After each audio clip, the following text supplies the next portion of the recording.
Football with friends is fun as hell. My name is Alex Dunlap. Man, how pumped I am to be here with you guys today. Gosh, on a Victory Tuesday, and we have a absolute ton to get to today. Want to just go through all of it just here really quick. Of course, we have our theme of the day right here, cauliflower versus broccoli. I sent that to Blake last night when I had that genius idea. I knew I would forget about it. I did forget about it today. I was like, Blake, I can't think of a theme. Like, you already sent it. So we have that. We have the stuff what we talked about yesterday. Thanks to Cody Carpentier for giving me the idea to do the historical context as far as these defensive players about where they sort of stack up and snaps per production. I went ahead and made that chart, and I'll be continuing to update that chart through the deep dig. But as you guys know, the dishes are done, man. The deep dig's done. So I figured at the end of the season, let's put Texas's true superpower, which is T'Vondre Sweat and Byron Murphy. Let's see if we can put those guys in context historically. The true superpower in context. We're going to get to a whole lot of that stuff. I watched the Mike Gundy press conference. I have some reactions to that. I love that there's new bulletin board material because you know what else I watched today that we can talk about is the player availabilities. A whole hour and a half of Bianco did a little work this week, man. Bianco did a little bit of work. He actually gave an hour and a half of availabilities to all these players.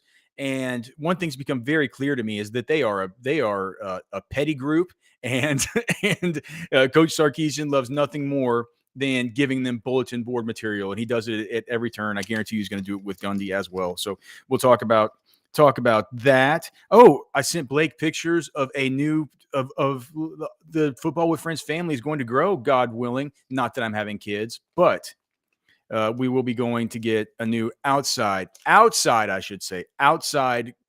chicken guard dog this weekend. My wife and kids went out to go meet this dog. It seems very nice. We'll introduce you to him. We'll show some of those pictures and some of those videos at some point. Let's see. T'Vondre Sweat named an Outland Trophy finalist. We'll talk about that, and also a podcast segment from Outkick. From Outkick that Cody actually sent me with Jim Nagy talking about T'Vondre Sweat.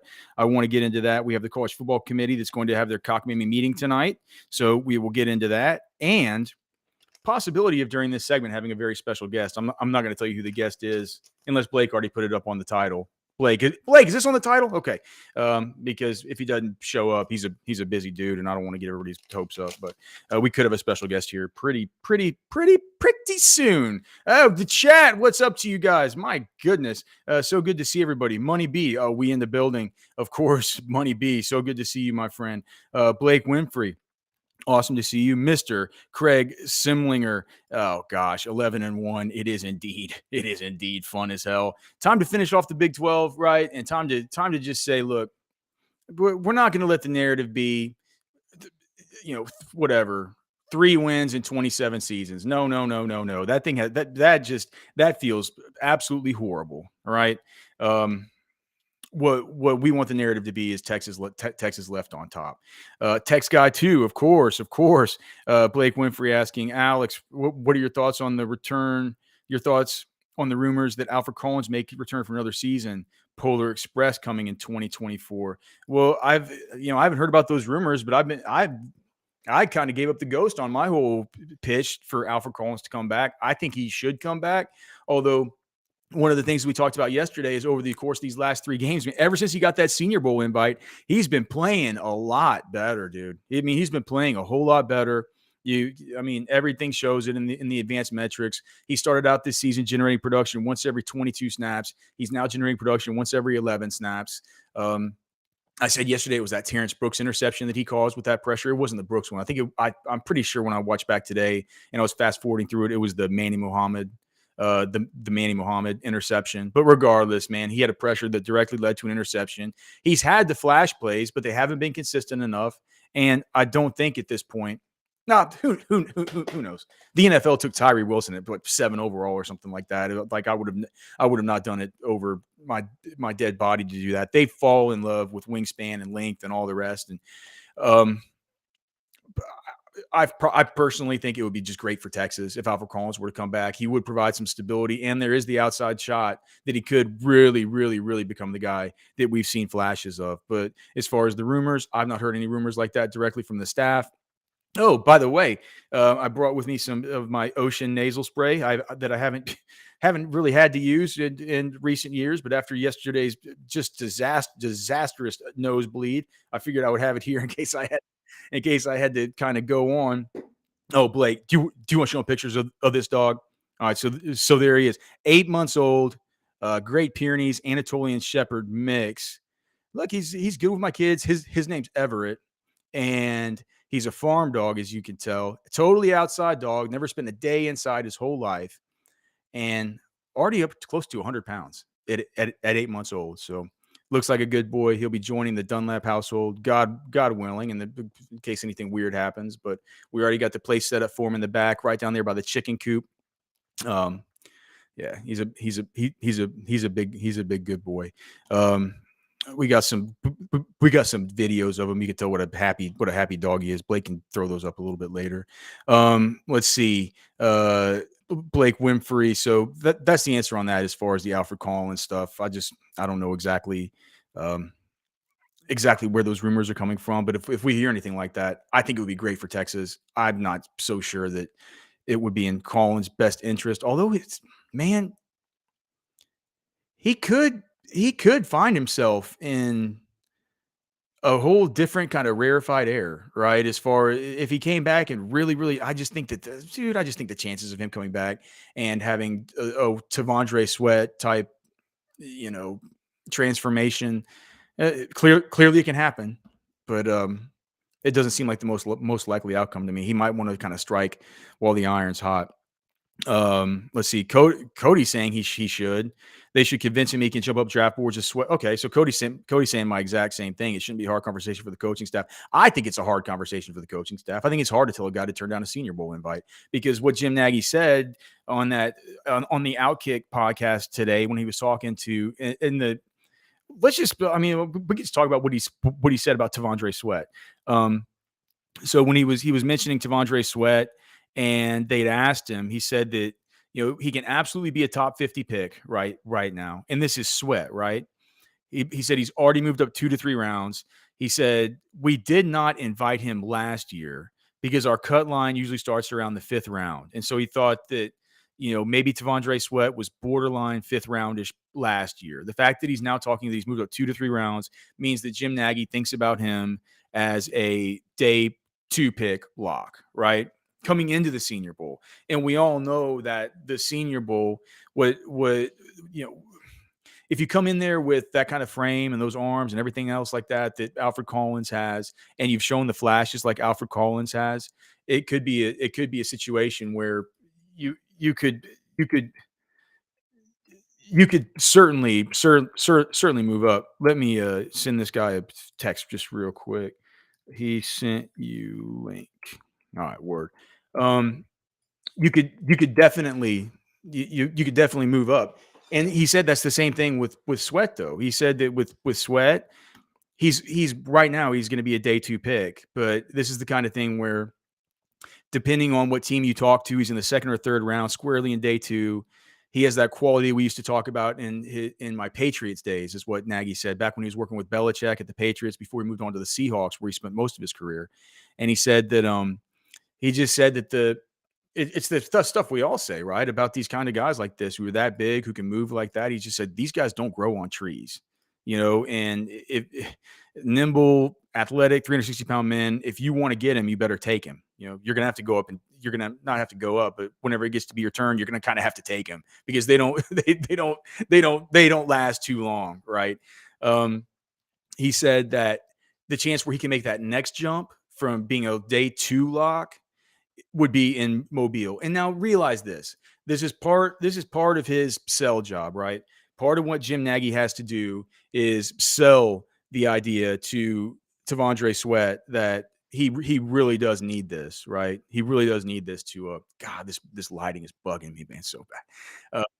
The sunspot appeared, and I was like, "Oh no, that's gonna really bug I can just put Alex." my hand here. It's like, man, whenever the season, I am so OCD, dog. But whenever the seasons change, it gets like this. Oh man, dude, I think we got our special guest here. So let's let's go to him. Let's check it out. Let's see if we can get the audio, the video. Mr. Donald Hawkins, D Hawk, What's up, baby? How you doing? so you can hear me, brother. Yeah. How the hell you doing, man? It's been too long. You need to start getting that. You start getting that D Hawk Dallas area O lineman showcase going back again, brother. I love I that. know it was special, right? Yeah. All right. So everybody here knows Donald Hawkins, uh, Texas Longhorn, Longhorn for life, and goes on to play. How many teams did you play for, D Hawk? Too many to count on one hand. Well, it was the Chiefs were the last one, right? Yeah. But you were the Cowboys too. And let me think. Were you with the 49ers? Yeah. I was played 4 years and played on 8 teams. Oh I God. was on quite a bit. So tell them about and of course you can find D Hawk on Twitter at that boy D Hawk BOI boy D Hawk here on Football with Friends. And man, Donald, we talk so much on this show about offensive line play, and it's one of the things I do. I grade all these guys, and you'll be interested. I think this will be funny for you to see. Let me just show you this thing. So I do these offensive line grades, and I do the snaps per disruption allowed, right? So I even back whenever you were here, right? I was doing this stuff. I was grading every snap that you ever took, and whenever you look at the historical comparison, look at Donald Hawkins up here, 41 point is out of 73 players on here. You're at number 8 overall in your senior season. Can you believe that? I can't say, it's kind of blurry. Oh, okay. Well, I mean, it's still you only allow disruption or committed a penalty once every 41.3 snaps, which was absolutely elite. That's why all stars. that's why I had a much higher grade on you coming out than all the rest. And man, what was it whenever you look back that whenever you took? I remember you just took such a big step from your junior year to your senior year at Texas, and you would talk to us about it in availabilities, and you said, man, there was something I found out that I just changed. Do you even remember telling the media that, or what it was that you changed coming into your senior season? I think that the transition that happened to me, sometimes I wish I probably could have had another year, is it was different for me, right? I say one of the biggest things that I had trouble with, probably, and it's gonna sound kind of crazy, is running the knee braces. I think the knee braces kind of hurt my performance because I was more of an athletic guy, and the knee braces hindered. So a lot of people don't know this, right? So during my senior year of college, I used to sneak and take the knee braces off during the game. How? And I no one would wear noticed? them pregame. So I had a little trick, right? So I keep one of them on because it was mandatory to wear it. So I wear them in pregame and I take one of them off. Yeah. And towards the end of the season, when I let them run, I had to stop completely wearing them. I'm not wearing these no more. I can't play in them. So, but I think not wearing the knee braces kind of helped me, but also just boosting my confidence. I was fortunate. I met a guy during the off season in Houston, had played professionally a little bit for the Jets, and he showed me a couple of things in run blocking that helped me be a better run blocker. But I think just having the resources to learn different techniques. A lot of people don't understand you can't handicap a kid by teaching him one way to do things, right? I use this analogy all the time. I say, hey, if I told you to take this bed apart using a Phillips screwdriver, could you do it? Oh, I don't know. I'd have to look at the bed. I Look at don't the know. bed, right? Yeah, Different parts, right? Cool. yeah. So basically, I say that to say this, right? You want to develop a toolbox. In your toolbox, you want to have a bunch of tools. Oh, So, I get it. Yeah, I get it. Yeah. by adding things to my toolbox, it helped enhance my performance. When I got to the NFL, I learned all these different types of techniques, and I started realizing what type of player I was. I think I struggled with a lot in college trying to figure out who I was as a player. So I would always go back and forth using different techniques not really. I just never really had a foundation as a player. I never knew what I could do good, what I was good at. I was still trying to figure it out. No, I got you, man. Well, but it felt like by the end you had a pretty good toolbox at the Yeah, end of your time at Texas, right? I mean, it's like you absolutely. end up going on and playing for eight different NFL teams. Hey, just tell everybody what you're doing now. Like, tell them about D Hawk O line performance, like where you're based out of, how they can follow what you're doing. So right now I run a training business and I work with O line and D line. So it's D Hawk lineman performance now. So No, we develop elite talent. When I say elite talent, we have kids that been premier players, All American, Under Armour All American. What's the new name? It's not Army no more. What is it called now? I just the one down in San Antonio. Yeah, the one in San Antonio. We I don't develop know what those it's type of called. players. I keep calling it the Army All American game. Yeah, I so don't know we have what it is, 5-star man. players, 4-star players, 3-star players. Yeah. A lot of these kids that come in this program are foundation players. When I say foundation, like most of them don't have scholarship. So I developed their foundation to help them get scholarships. So it's kind of what I do right now. So I also do a lot of recruiting things that help kids get scholarships. Um, it's funny you say that. One of the kids they have on campus right now, he's a backup. Cam Cam number 6. Williams? Cam Williams, right? Cam Williams was I had a showcase one year, the one you went to, Yeah. right? Yeah, And, man. Well, that was one of the things I came out yeah, like I'd seen him first because I'd seen him over by your house. Where mhm, because you live in Carrollton. Arlington or something or No, over by Carrollton. the Carrollton, wherever. Well, did you used to live over by, I thought because I saw you there, I thought you said you live right by here. I thought it was like at Arlington Bowie or where was that Oh, school? no, I think you saw me twice. I think you saw me Okay. at my camp, which was in Carrollton at the indoor facility, and you saw me at I saw you there. Arlington at the Yeah.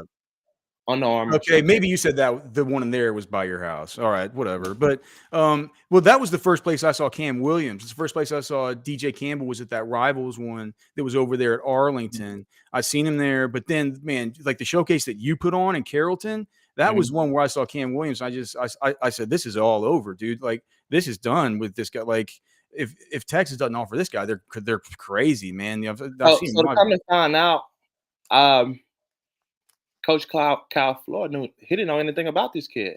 Yeah, So sometimes we see kids with these scholarships or offers, but they never been recruited or properly evaluated. So basically, what I'm trying to say, he got found through my showcase. yeah, man. Totally. Ended up being a Longhorn. So There, for some reason, there was that, and there was that other kid. I mean, people about here won't care about it, but do you remember that kind of undersized center at that camp that just beat up on everybody? Who's kind of like a Tongan kid, Misi or yeah, something. Misi, yes, I think he ended up going to I always wonder where that kid ended up Utah or going. something. Yeah, yeah, yeah. That kid was a that kid was a good that kid was Yeah. a good that kid was a good little player too, man. You can find him, D Hawk for sure.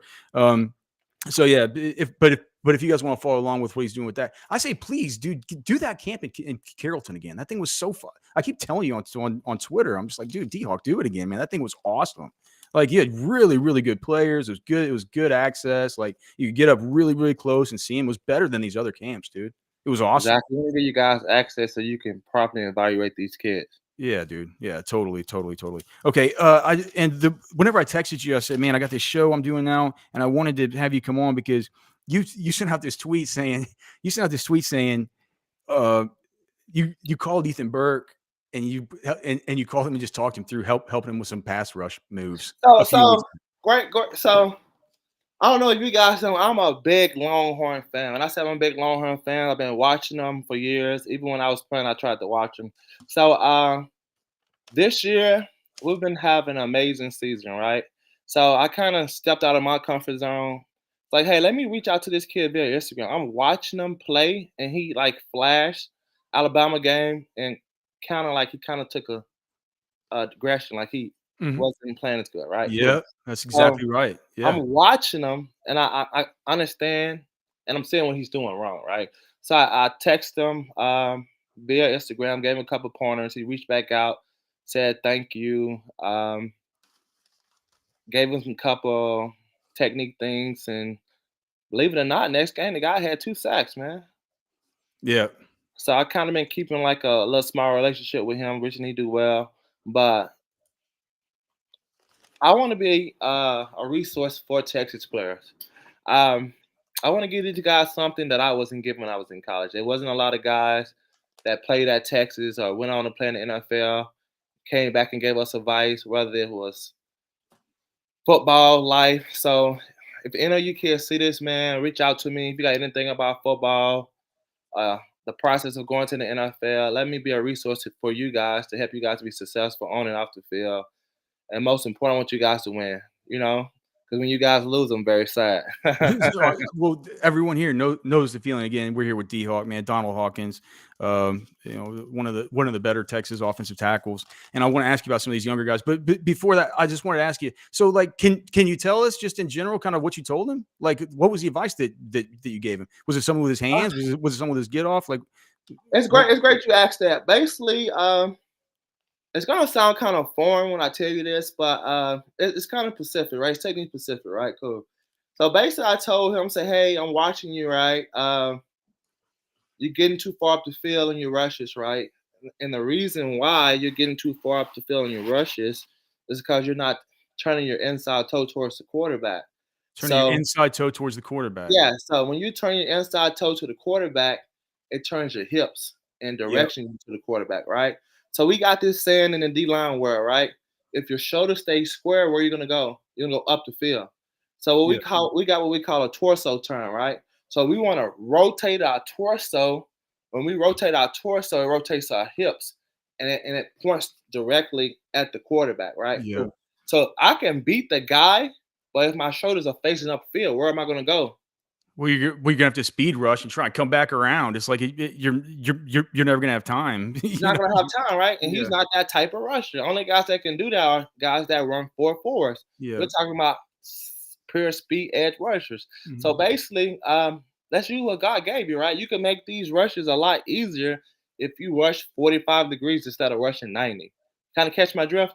Like I said, it's really kind of foreign, but a lot of things I told him, hey, just rotating your upper torso and turning your inside toe at the quarterback is gonna help you finish on the quarterback quicker.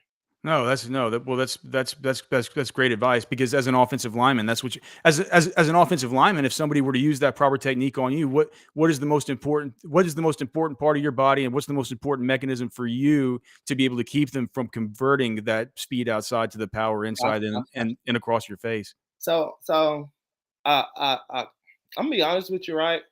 Me personally, the hardest rush is a rush that's coming at you at 45 degrees. Because now he's in the attacking mode. He's attacking you, right? Uh-huh. Those 90-degree rush is it's not hard at all, because they're going one way. With 45-degree rush, you can go in or you can go out. Remind you, he's attacking you. Where if this is the offensive lineman, if he's going 45, he's coming at you, right? Yeah. But if you're going 90 and you're going one way, where's your hips facing?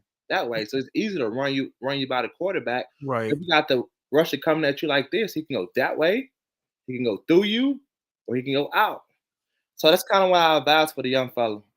For more you bigger edge rushers, rush 45 degrees. Unless you're running 440, you can rush 90 all day. Tell me what you think about Kelvin Banks playing in that spot that you used to rock. Oh, man. So kind of like Kevin, I first saw him at the Under Armour in Arlington. I thought he was more of a guard. But when he got to Texas, he actually impressed me.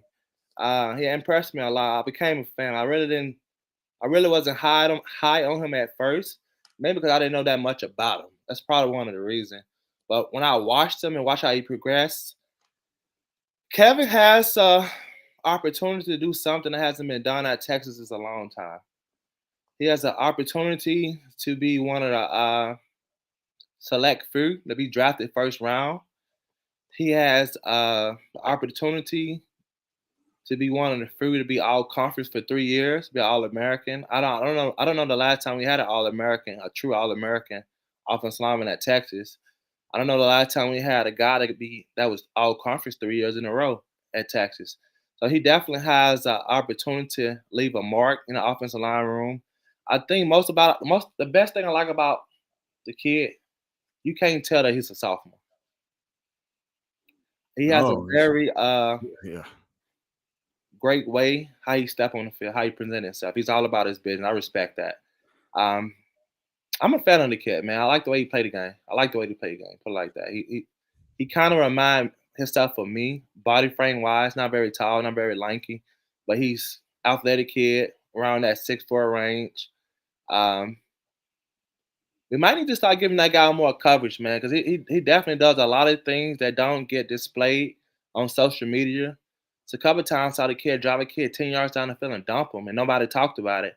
So Yeah, that's probably one thing I'm probably gonna start doing that myself and start giving these guys a little more exposure to yeah. expose the great things they do. I like Kelvin a lot. I We think talk about those things here, D-Hawk. I do. We talk about it here at least, man. I can only do so much in my little corner of the internet, brother. But I mean, we definitely do. But it's funny that you mentioned that you weren't. And look, I'm mindful of your time, man. I know you got to get back to it, but since I got you, man, Now go ahead. Go ahead. I have a couple more questions. It's funny that you mentioned that you weren't as high on him coming out, because with me, I got a little. At first I got a little bit of flack because I was of the opinion, and I'd be interested. I'm not sure how much of DJ Campbell you've watched, number 52 for Texas, and anything that you saw about him beforehand. He was from up there in the Dallas area. I don't know if you were familiar with him beforehand or whatever, but he DJ was Campbell. Yeah, DJ Campbell. I watched him. I watched him at the underarm. I watched him stone. What's the kid named Burr Alexander? Oh yeah, right. Last time Burr was like I mean, from what I saw of him, I liked DJ Campbell. I liked DJ Campbell better than Kelvin Banks as a prospect, and that looked pretty bad for the first year. You know, when DJ wasn't getting on the field and Kelvin was a freshman All-American type of player and everything. But this year, you know, to me, as far as my system and the grading I've done on these guys, man, DJ Campbell has been excellent. He's been a really good player. He's been there've been some definite downs. But man, whenever he's up, dude, he's up, and he's really, really, really good. That's my opinion. I'd be interested to hear, like, whenever you watch. Well, let's talk about it. So initially, right, I wasn't that high on DJ Campbell to start the season. I think he grew on me. The reason why I wasn't that high on DJ to start the season, it wasn't because of the physical things. It was the mental things. I thought, yeah. And I'm not trying to badmouth the guy because he didn't came a long way. I thought he made a lot of mental mistakes to start the season, which kind of stalled some of the drives for the Longhorns and 3 and outs. But he's definitely has matured from a play perspective of understanding what the defense is trying to do. And he's flourishing. And it's a reason why Coach Flood kept him in that starting lineup, right? Cool. So there's 2 things I tell people. Anytime you see a guy rotating, it's because of something. It's a reason why he's not solidified as that starter. Sure. If that was the case, everybody would be rotating, right? If they trying to keep everybody fresh. Yeah. So, well, the coaches always give you excuses. Like Sark talks about with these safeties and these corners, and he rotates them out and in so much. And he's like, "Well, we like it because it keeps the defense fresh." And I'm like, "Well, if I mean, I get it. Right? I get it. If you had some kind of young Deion Sanders back there, you wouldn't be rotating this dude in. You wouldn't be rotating this dude in and out. You know what I mean? Yeah. I think in that situation with the DBs, I think nobody. You watch the game. No one really separated themselves in the DB room besides 23. So I think he gives everybody equal opportunity because no one stands alone. My opinion. I can't. Well, DB3. Well, I mean, 23 doesn't rotate. He plays all the snaps, right? I mean, anytime they're in nickel. Initially he wasn't. They just had him as slot cornerback. Yeah, they started to put him at corner. Got to keep your best players on the field at this point in the season. Yeah, well, but that with Jada, he has that versatility. That you're talking about that one game whenever 3 of these dudes went down and they put him at outside corner. Man, he could definitely do it all. He played outside corner a lot at Iowa State during the Iowa State game. Yeah, for sure, man. Let's see. The other thing I was going to ask you about. So yeah, I wrote down Cam Williams. I just wanted to ask you about him, but we already kind of talked about that. This is just something. There's a lot of these 2023, a couple of these 2023 guys. Like, I wonder if you even saw any of them while you were up there, like guys like Connor Stroh or Andre Kojo or any of these dudes. Like, you asked me about that, right? Yeah. And I meant to tweet this out earlier this week.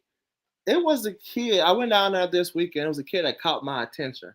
I like how smooth his pass set was.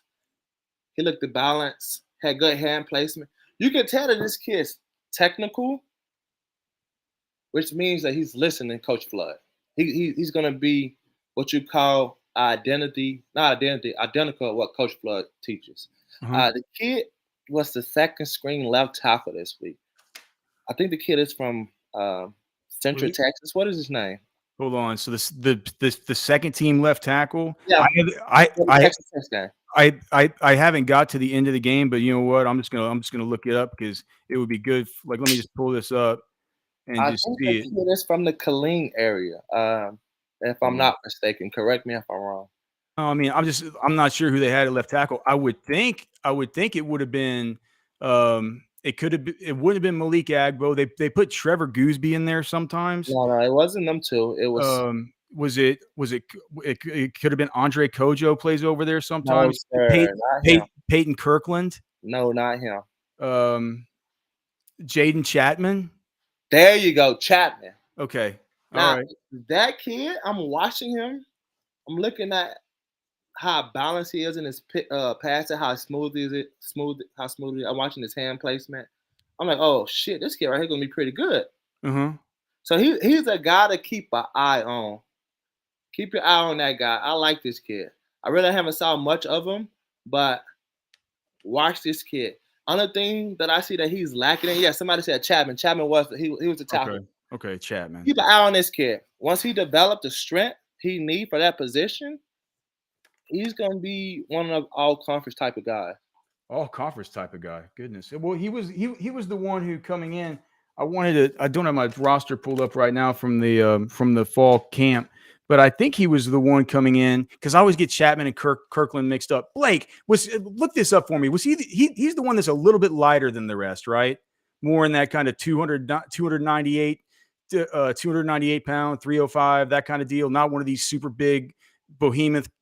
Yes, you're saying yes. That is Chapman. Yeah. All right. Harker Heights. So not Killeen, Harker Heights, but that's very, very, very close. Is Harker Heights not in Killeen? I can't hear you.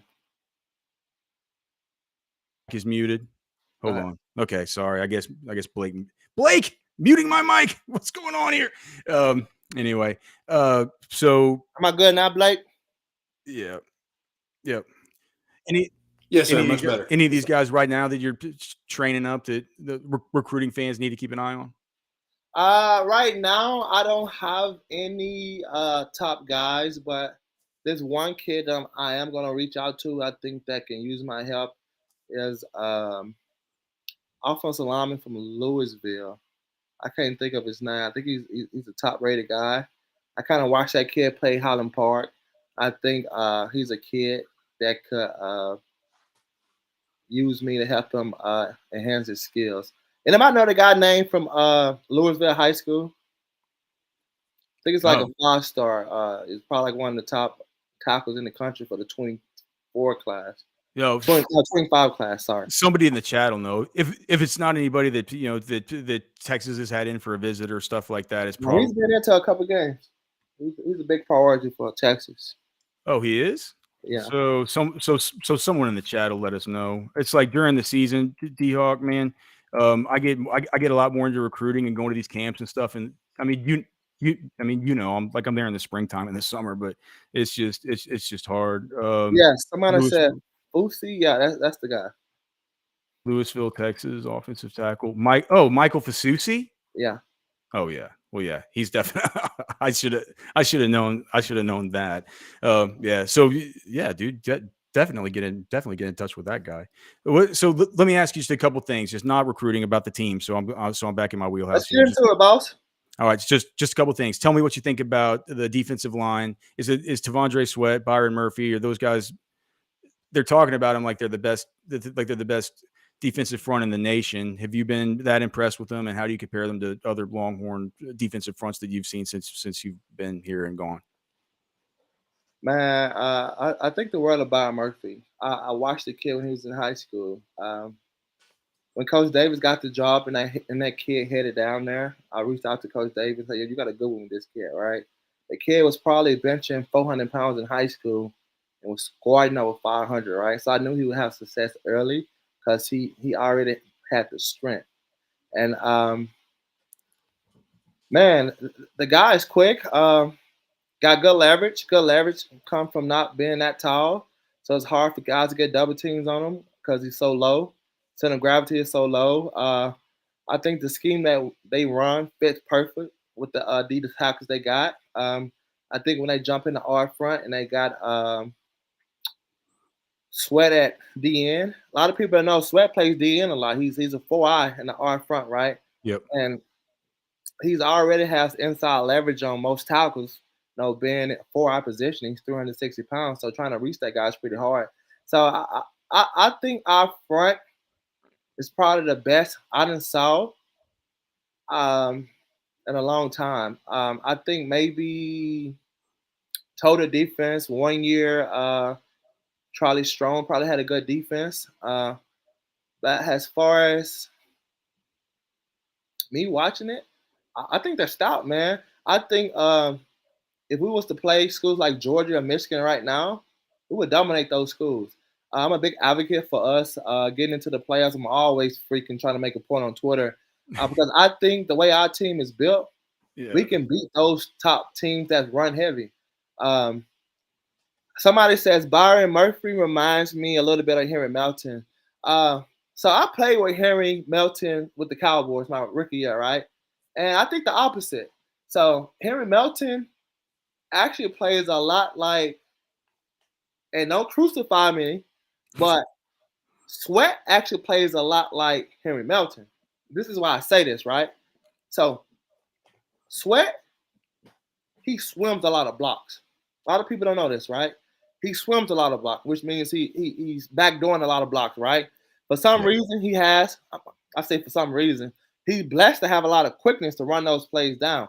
So when Henry played with me with the Cowboys, he never played block straight on. He always backdoor. If people don't know what I mean when I say backdoor, remember J.J. Watts early with the Texans? He always backdoors and ran a lot of plays down. So that's kind of what Sweat does a lot if he's not penetrating. But that was Henry. Henry was very good at that. He was very good at finesse and run blocks. And that's what I see Sweat do a lot. And a lot of people wouldn't expect that from him because he's so big. So you got to think about it, right? Big guy like Sweat, right? 360 pounds. As an offensive lineman, I'm trying to fire off the ball and move this guy because he's so heavy, right? So he manipulates them with what? Swim move. He knows that these guys finna fire off the ball and all their momentum's going forward. That's why he's able to swim and backdoor them a lot. So I think Sweat reminds me a lot of Henry Melton rather than Byron Murphy. Murphy's just that straight up interior penetrator, man. Just a bull. He's strong from the ground up. Yeah, he's a strong kid. Look at him.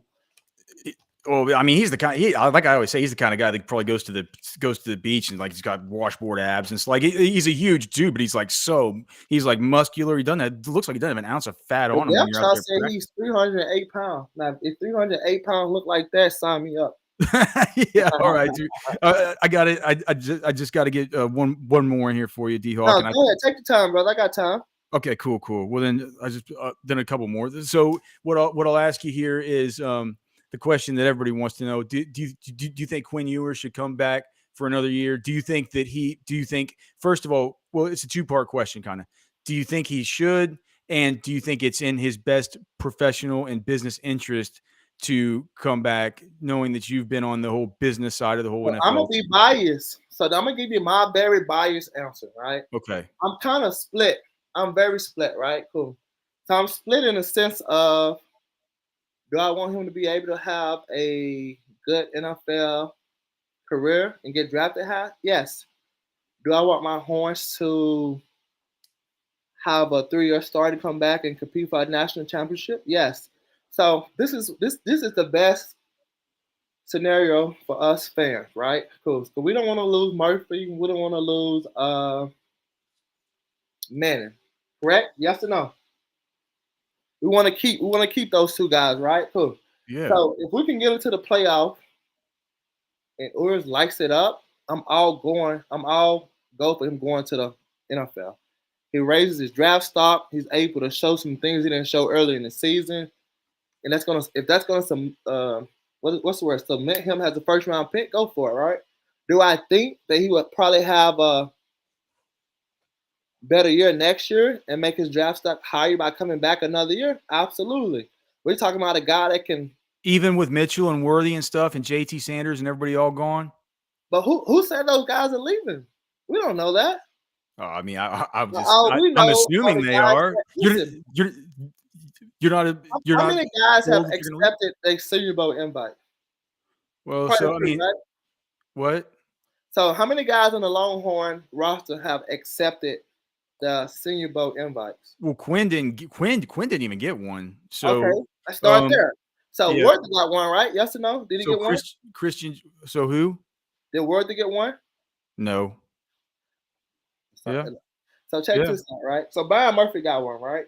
Yeah, Murphy got one. So how do they evaluate which guys get invited to the Senior Bowl? Well, I mean, with Jim Nagy, I think what they do, and I mean, I love the Senior Bowl. This will be my 14th year this year going to it. Not like I know Jim; he's been on the show and stuff. But I don't know how this process works because it's so new to them. They just did it. They just opened it up this year. But the way that I thought it was is they have such good relationships with these schools and with these agents. I think they probably call them and they say, Is he coming? Like, is he leaving or is he coming back? Just tell me, what? The process. The invites that go to the Senior Bowl are mostly recommended by scouts.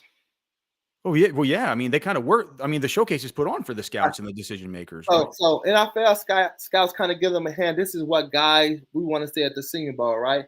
That's why you see guys from freaking Townsend. Come on, Townsend at these senior. Nobody watch Townsend. So you think Jim Nagy's watching Townsend? No, it's the NFL scouts. Hey, we want to see this guy versus these guys, these Power 5 guys, right? So from my understanding, the guys that get invited to the Senior Bowl are your first and second day guys, right? Yes or no? First round to third round. Yeah, well, they're cut off for defensive line, as they say. We won't take anybody that's projected for any lower than the 5th round.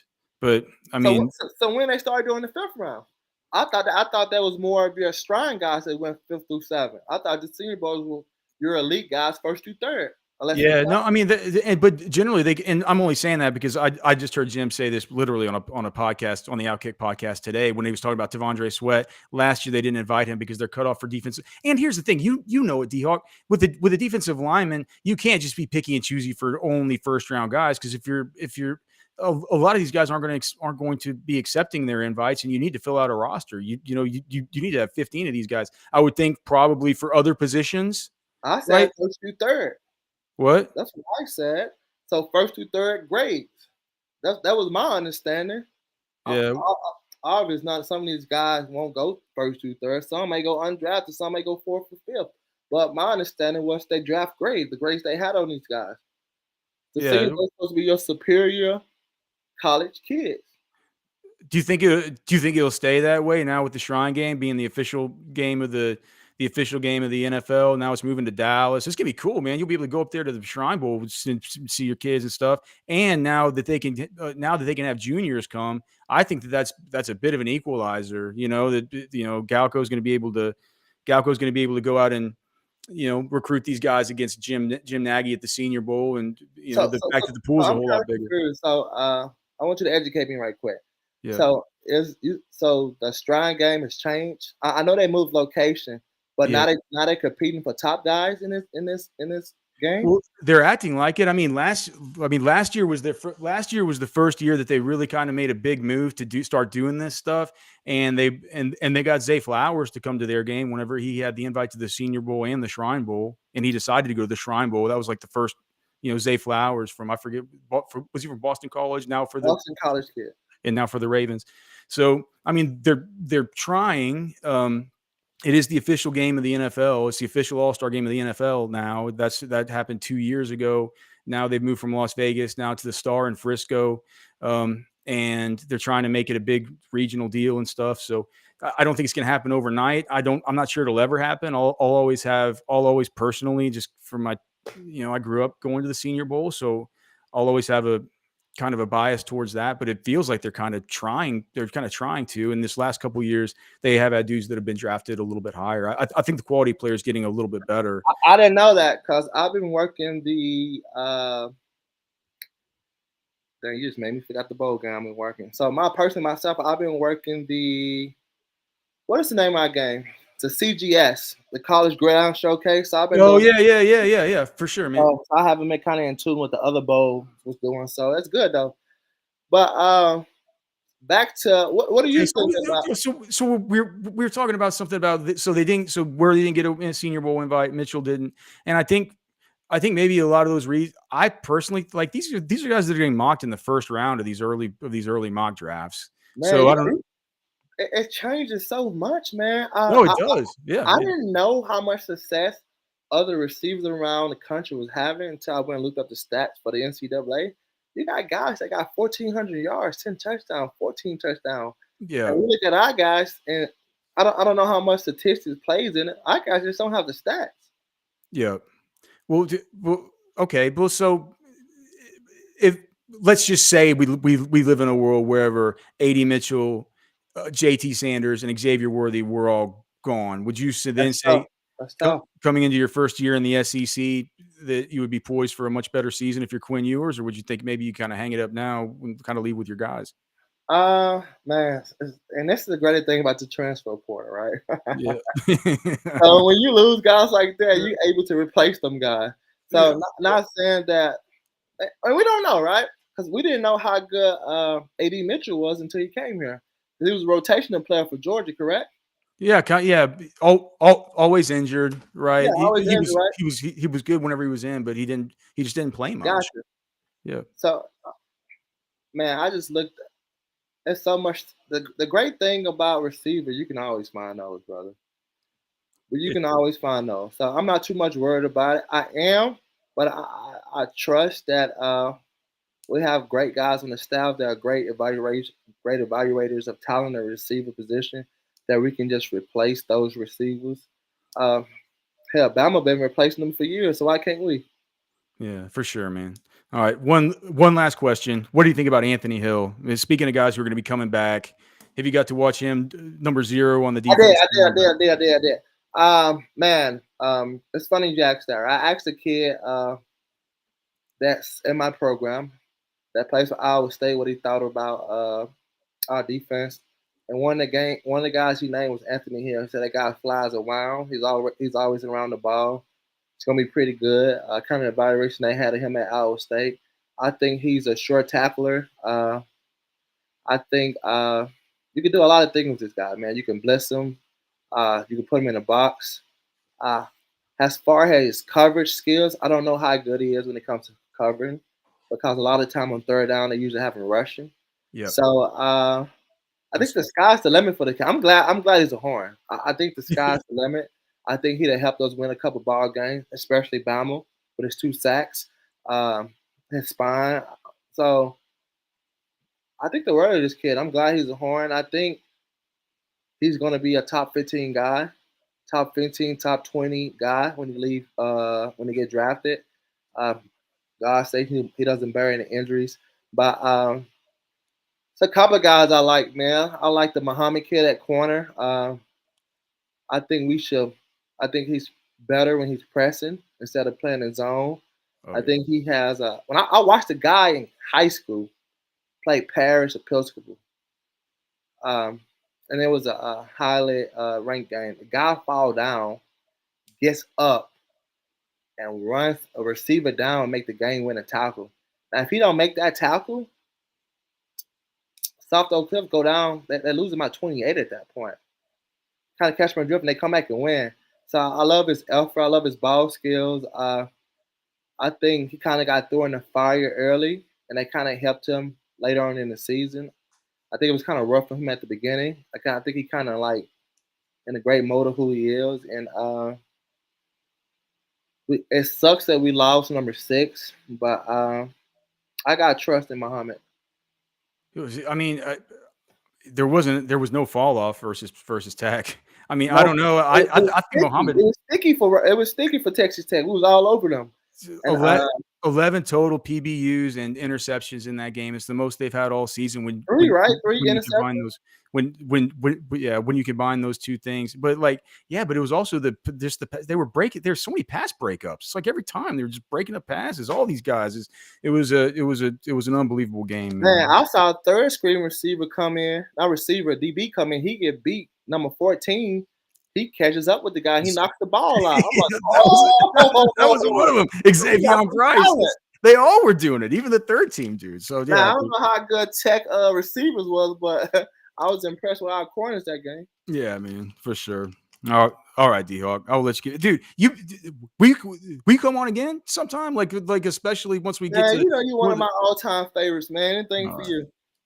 All right, brother. We're gonna get you back on. You can find him on Twitter again. What is it that boy D-Hawk? Is that THAT _ How do I put it in the chat? Can I put it in the chat for these guys? Yeah. Blake will put it up in the chat or put it in the private chat, and Blake will do. Or Blake, can you just find him on Twitter? Follow me on Twitter, man. I give you guys game updates all the time about the Horns. You get to see me scream, curse, cry. A very opinionated man about Texas football right here and evaluations, man. We definitely we definitely love having D-Hawk on. So D-Hawk, dude, get the D-Hawk invitational going back again. And if not, I'll shoot you a text and find out just when you're training for when I go up there and see some of these other coaches, man. I got to stop by and come and see some of your workouts, brother. All right, brother. Appreciate you. Thank you, D-Hawk. All right, we will get to the defense. We're going to talk about the defense. Let's also thanks. Hey, please mobilize, unite, man. Football with friends. Let's go follow D-Hawk on Twitter. We're going to talk about the Mike Gundy press conference. We're going to talk about the bulletin board material. Whether what is all this? Like, does Sark really love the bulletin board material? He says he doesn't care. It's all another game. I don't think that's true. We're going to talk about all that stuff next. All right, and most people were at a 9-10 win prediction. They've got 11 as far as the regular season is concerned. Like, so we know what this looks like. This will be a season that you can go and look back and you say, you know what? When you do that thing after the season catch, where you're like, if this would have happened and this would have happened, well, there's only going to be one if at this moment. It's just going to be, man, we just hold serve against OU, and who knows what could have happened. So I think people will look back on the season a lot more fondly and with a lot of great memories of it. But like you said, if they go out and finish the job, yeah, 100%. I agree with that. Thomas has a question. He wants to know what's the most likely path for UT to the CFP. I think I have the answer, but you tell me what you think, Catch. Florida State needs to lose and then just root for Georgia all the way through. Yeah. And the road literally opens itself up in a way that Texas can't be left out. Correct. So at that point, if Alabama beats Georgia, it creates it creates chaos, Thomas. You don't want all that. You just want Georgia to handle their business. They're in. You get the Pac-12 winner in there. That team is in. You get the Big Ten winner in. That team is in. And then you get Texas with their dub, and they're in. So, but you just need FSU to lose. So 100% with that. So it's just that simple. Yes. Root for Florida tomorrow. Yeah. And let if Georgia's emerged as they're the number one, like true number one team in the country, then prove it, guys. You guys go be number one. Florida State's got to lose one of the last two. It's kind of as simple as that. All right. Blake, hold on. Do we not have a Specs commercial? Well, we can play a little Specs commercial if you want it. No matter what you're needing, Specs same-day delivery can save the day with our Specs app or online shopping. From world-class wines to hard-to-find spirits and craft beers to gourmet foods, delicious snacks, and spectacular sweets. It's Specs. Cheers to savings. Oh, I am so OCD that I can't have everything unless it's exactly right. Well, I'm trying to tweet out to make sure everybody goes and follows. Yeah, D-Hawk. man, make sure that tweet it out from the Orange Bloods account. Say, hey, like we just had D-Hawk on, man. Go give him a follow. We love D-Hawk. I can't wait until we get more into the recruiting season. I'm not saying I can't wait. I love football season, but during recruiting season, having guys like D-Hawk on will be awesome when I can start refamiliarizing myself with all these players and getting pumped up for the whole evaluation side, man. And Hawkins has always been just such an awesome source for information with that stuff. So I'm glad he came on, man. I've never really thought to have him on the show, but it's like, I guarantee you he'll want to keep coming back on. So that'll be great. He's awesome. Yeah, so knowledgeable. I see Whites for Arlington. Has this been confirmed? Official. It's, Yes, it's believe so. official. I mean, gosh, what could be better than icy whites for a big I've been saying it for years. Home team wearing icy whites is the way to go. They should do it at DKR. Once a my season. poll is not going anything like I thought it would go, Blake. Just nothing like I thought it would go. Let me just. You thought cauliflower was going to beat broccoli? Well, I mean, I would certainly vote cauliflower. Hold on, I'm did my camera change there? Yeah, it did. Every time I point at this thing, I'm always pointing at the wrong side of stuff. So if I mirror my camera. Oh, I got you. Yeah. So, yeah, man, I figured like broccoli stinks. People like broccoli. I don't like either of them, but I think broccoli's better. Cauliflower just doesn't taste like anything. Isn't that better than broccoli? I don't think broccoli tastes like a whole lot either. Kind of get stuck in your teeth and stuff. It's a little bit, yeah. Yeah, I'm with Colby S on this one. Who eats vegetables? Well, fair enough. Roasted broccoli only, steamed is gross, says Ricardo. Cody Carpentier says grilled broccoli. Cody with the rare vegetable take. I ain't want no raw broccoli. I like the taste of broccoli. Everyone likes broccoli. I think cauliflower. I thought cauliflower was going to win in a landslide. It goes to show you, man, how cockamamie mine is. Broccoli's better, but cauliflower can be made into pizza, says C. Shearman. Man, so yeah, dude, so good to see all you guys, dude. We got Gerard in chat, C. Shearman.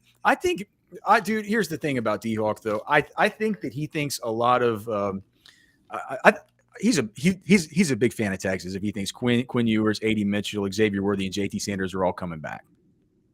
He's just got that belief. He's drinking the Kool-Aid. That's all good. Yeah, I mean, just hey, man. I was like, give me some of that optimism. The thing is, he says that, and I think in his mind, even if those guys left, he'd be like, we got the guys to replace those guys. Well, dude, D-Hawk's awesome.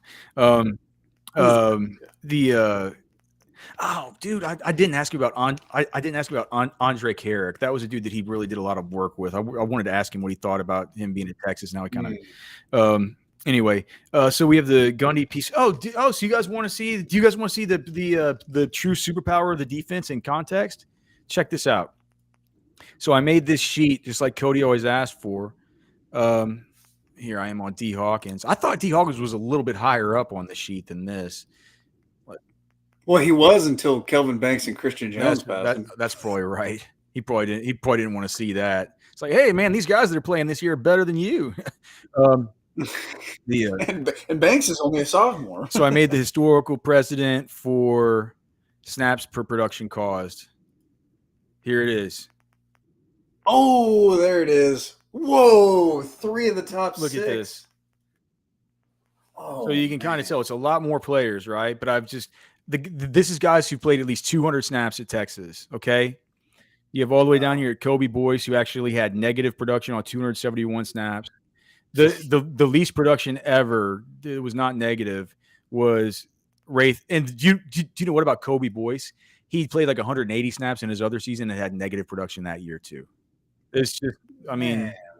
So probably the least productive player in the history of the deep dig was technically Kobe Boyce, who played significant volume. But Ray Thornton was sitting at 52.42, and that was the transfer portal answer before. So down here you got Keaton Crawford, that's among the least productive. Gavin Holmes has been among the least productive. Trill Carter, of course. Vernon Broughton, Terrence Brooks, which was kind of surprising to me that he would be kind of down this low. You have you have Malik Muhammad, who, as D. Hawkins said before, and I know you guys can't really read these names. I'm just trying to show you the areas in which they kind of live. Then I'll zoom in so you can kind of go down memory lane with some of these names. Ryan Watts is right here, 11.92. This is where Justice Finkley is. You got zoom in if you can, so we can. All right. Well, so here's this is the important thing. This is the context of the superpower of the defense, right? The superpower is Devondre Sweat and Byron Murphy, and the context is it's number 2 and it's number 6 all time since 2015 in snaps per production, and once every 5.44 snaps and once every 6.09 snaps. And for good measure, you have Anthony Hill here at number 6. So 2 in the top 5. That is the superpower, right? All right, so now we can scroll in and you kind of just see the type of dudes we're.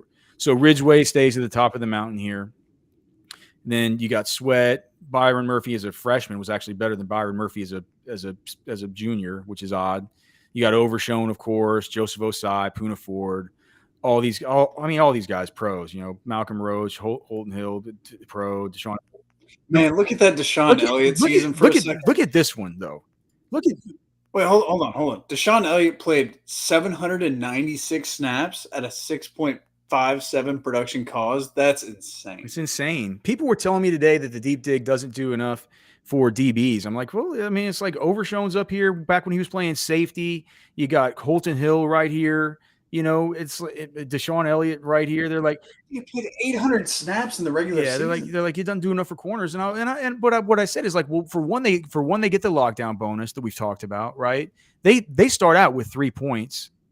They start out with 3 points that nobody else gets, and they only get those points taken away and deducted when they allow completions or they get burned in coverage. That's it. They get to keep those points. Now it's prorated. They only get, let's say that there's just to make it easy, let's say there's 100 total snaps in a game. If he plays all 100 snaps, which I hope I don't have to do this year, that's happened before, specifically in Oklahoma State games. Usually, gosh, God, I hope that's not like that next week. But if they do, if say it was 100 snaps, you'd have to play 100 snaps to get all 3 points, right? Let's say you played 66 of those snaps, like 2/3 of them, you would just get 2 points, right? It's prorated on the number of snaps that you play in the game, but you still start out with extra points. And that, from the testing I did, it really did normalize it. But I was just like, guys, name me Texas's best lockdown corner since 2015. It's like, and then go through and name me all their best defensive linemen and all their best linebackers and safeties and stuff. It's just those guys have just been better at Texas.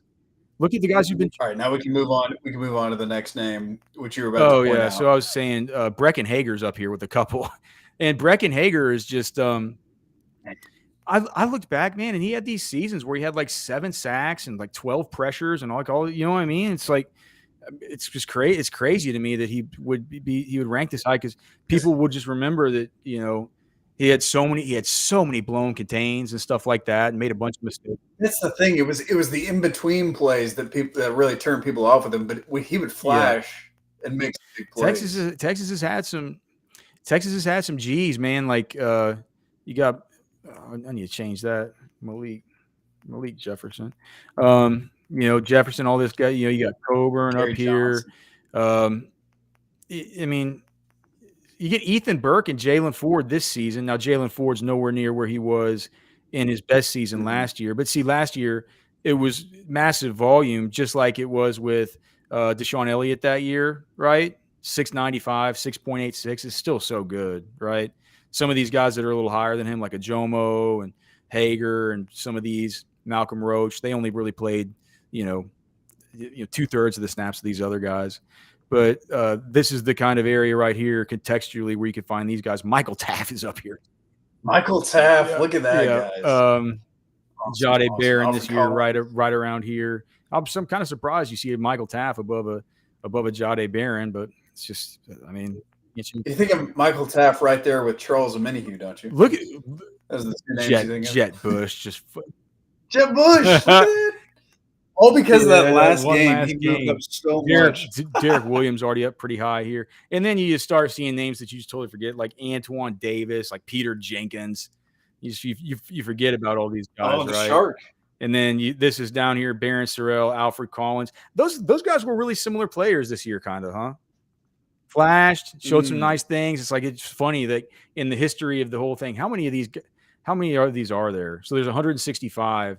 These guys are like right smack dab, just in the middle, just middle of the range, just fine type of guy. You should create a couple of tiers on this thing, Alex, and have like the super tier of like the all-time great Longhorn defensive players of the last 10 years. I think that would be kind of would be these top 11, because I don't consider Morwood, Jomo, Breckenhager. I think it's these guys. It's Ridgeway, Sweat, Murphy from his freshman year, Overshone his last year at safety, Murphy, Hill, Osai in his last season, Puna Ford in that had to be his last season. Malcolm Roach in his second season. No, because he was Fox, so that would have meant he was still under Charlie Strong. That might have been Malcolm Roach as a freshman. I'd have to look it up. Wow. Holton Hill, who was the best corner of the last 8 years for Texas, and then Deshaun Elliott, who everybody remembers and knows is still the Deshaun Elliott. I'm always gonna remember that, the 800 snaps. Yeah, season. man. That's so crazy. Cody's asking where Byron 2022 is. Byron Murphy 2022, not that good. 24th overall, so not terrible. 24th out of what did I say, 165. Here, yeah, I mean that's pretty. The guys good. down at the bottom are just these are the ones to worry about. And Holmes, I will say, Gavin Holmes had a better game this last week, right? So did Trill Carter.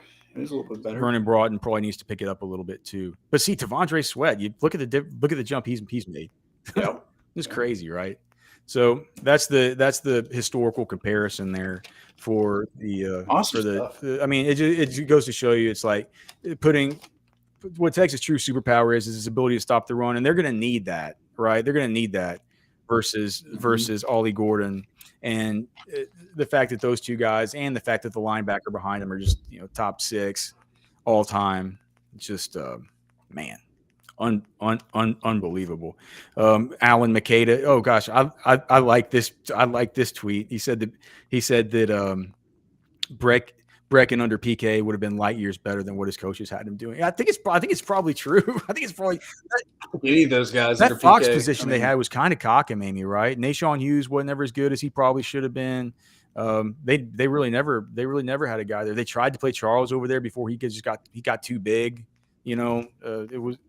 They definitely had those guys pin their ears back and stuff, but man, they blew so many contains under Bedford and Charlie Strong that it's hard to believe that he scored so well with blown contains counting just as much as a missed tackle. This comment from Chad Gibson is too bad we don't have deep data from back when Casey Hampton and Sean Rogers were there. Those two guys wouldn't be top 5 if Casey Hampton and Sean Rogers were on there. What I was going to say, Alex, is moving forward. Now we have the Byron Murphy and T'Vondre Sweat season to compare to. Yeah, man. And I probably was. I'm not sure that my eyes would have been. I think I was probably a little bit more googly eyed with my head a little bit more in the clouds back then to be doing any kind of deep evaluation on these players from the old tour bus. But yeah, what Gundy was saying. So, do you guys want to talk about the Gundy press conference? What I think about the bulletin board stuff.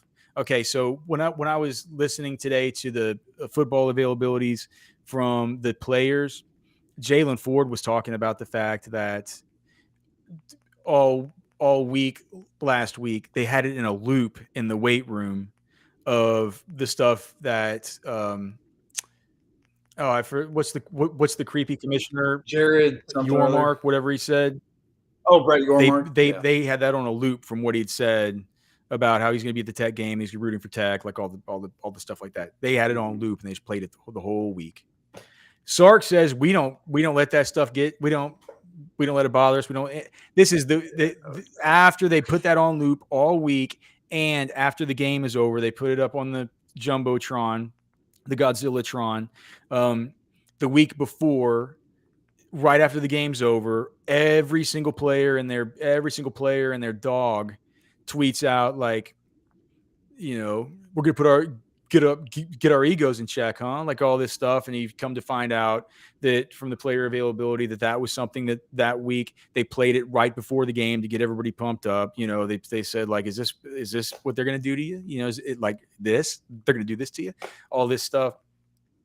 And you saw they played it in the stadium like after it was a blowout. Well, yeah, and the thing was last week McGuire didn't give him anything. Do you remember I've talked about him in his press conference? I watch all these press conferences.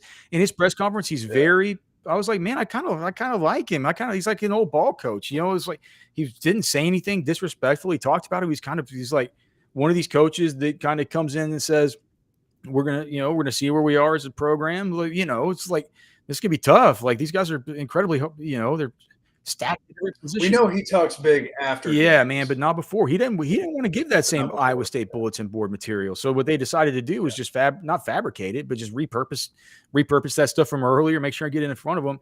Gundy gave him a little something that I guarantee you that they're using. I guarantee you that they're using. He said a bunch of interesting things, but I wanted to go right to this from the front, right?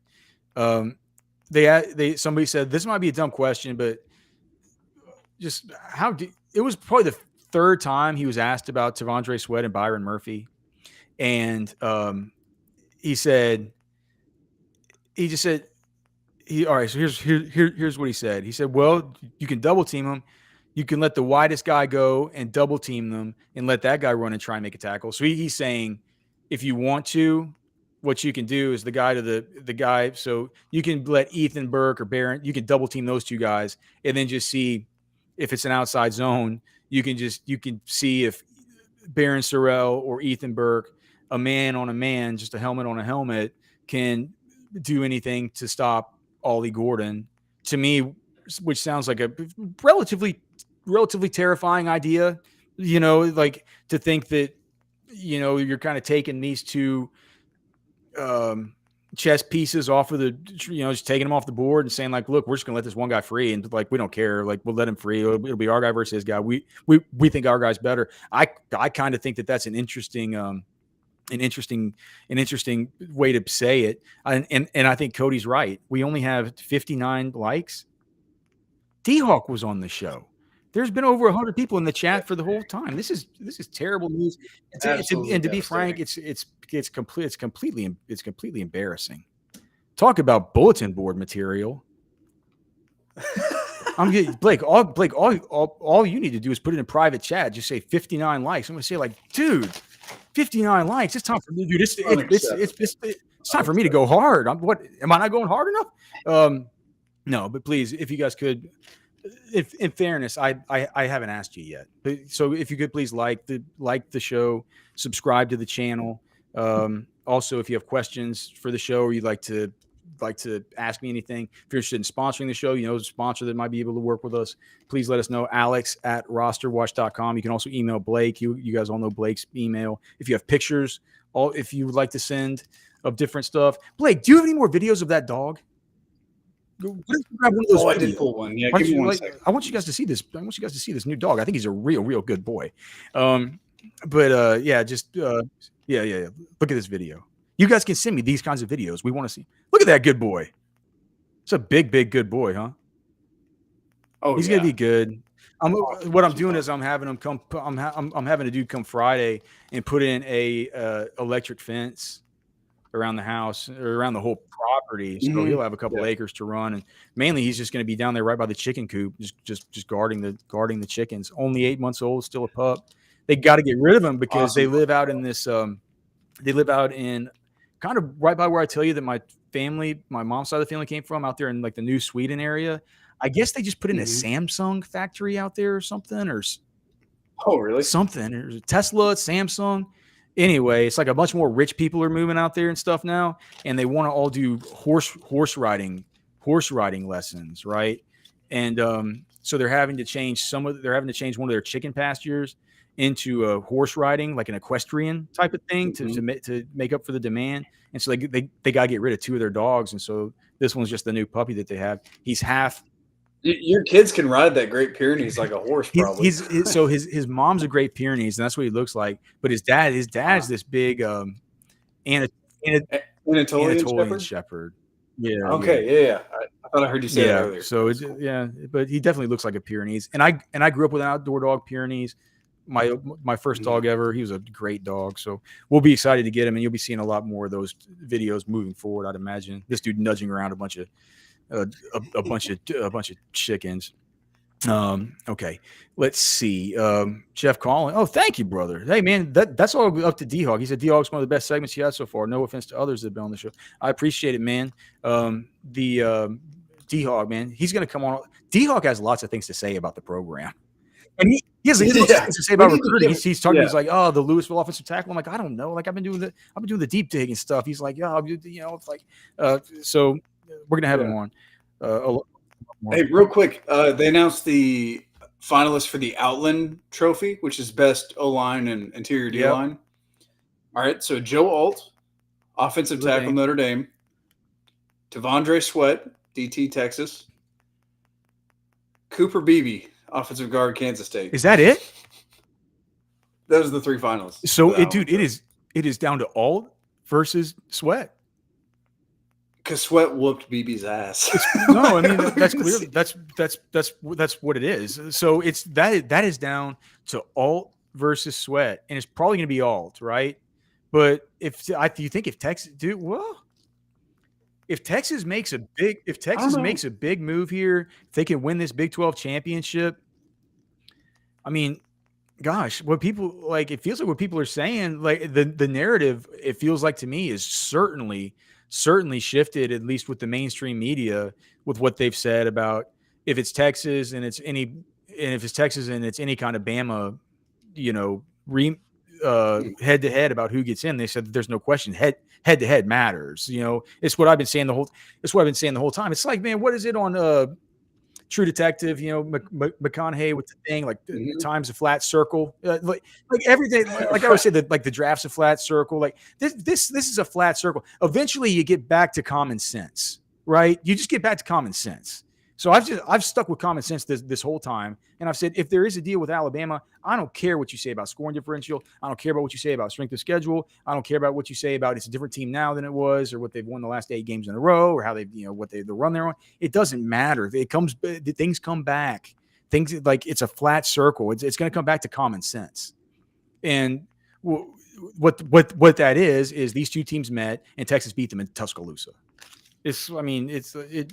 How could it make any more sense than that? I can't think of anything that makes any more sense than that, except obviously if you're selling your home in DFW, you have to use Val Garcia.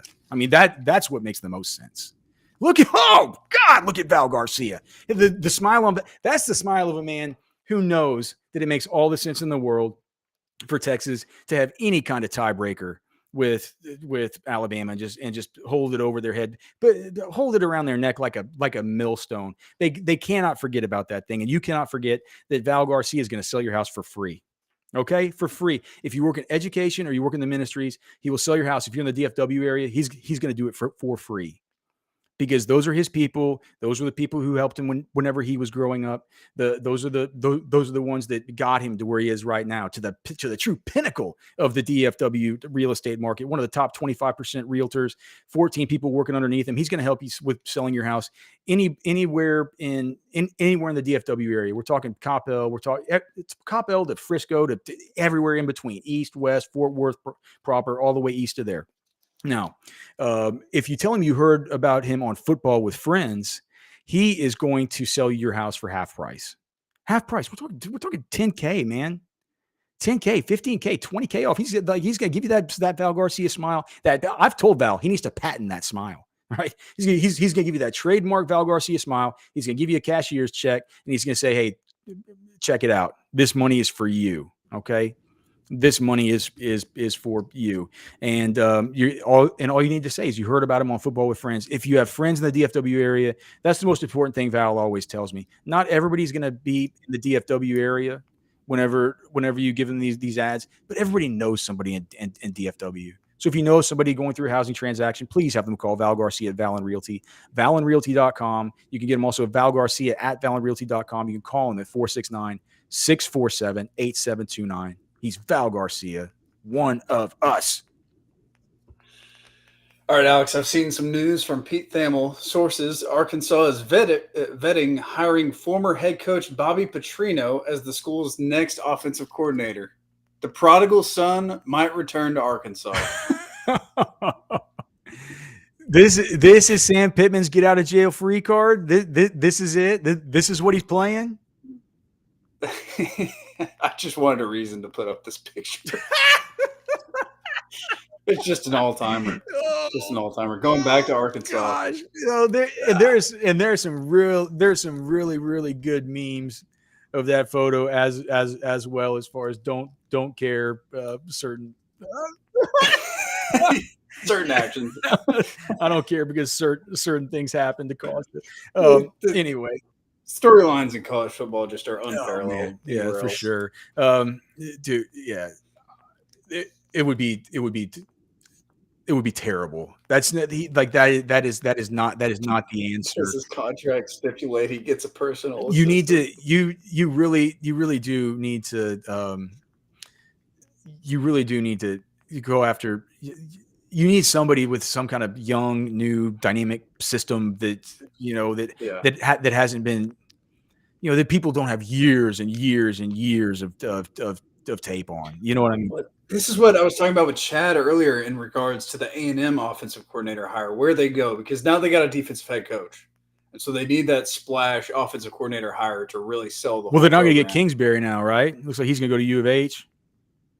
Is that – oh, you think so? You think they're going to hire him as head coach? I think for one, I'm not sure it's that good for Cliff, and I'm not sure it's that good for U of H. So I hope they do it. Not that I wish any bad blood on Cliff, but I do I don't care about U of H. I wouldn't mind seeing them wallow and wallow in mediocrity like they have just for the rest of eternity. But I don't know if he's going to be the one to come in and do it. Have we ever seen a dude kind of just fail up into an NFL head coaching job the way that he did? No, he was terrible at Texas Tech. He wasn't that good. He had Patrick Mahomes, and they won 5 games. Yeah, it's They were awful. Alan McCata in chat speaking some truth about what happened with that photo. And Sandman makes a good point. Oklahoma is also about to hire an offensive coordinator. I think it's going to be Seth Luttrell, the former North Texas head coach and current assistant there at Oklahoma. Okay. That's what I've heard. At least that's been the rumor. Yep. Well, are people really talking about how Lincoln Riley might get fired? Oh gosh. I don't know. I don't see how that could even. That to me would be that. I mean, look, I'm no lover of Lincoln Riley, but to me that seems beyond cockamamie. I know that I'm seeing the articles. Well, I mean, clearly he's if the article. Sports Illustrated, USC football, Lincoln Riley now considered likely to be fired. I did the hot seat article a long time ago. So this is what Sandman Steven's saying. I did the hot seat article a long time ago when I did the hot seat study. It took me like a month, right? But it was an awesome article I did on Orange Bloods, and I looked at all the coaching tenures dating back 20 years or something like that, and I did just massive research on every single one about when in the tenure the coach got on the hot seat. And the way I defined it was, okay, there needed to be an article from a local, one of the big local beats, not an online, back then.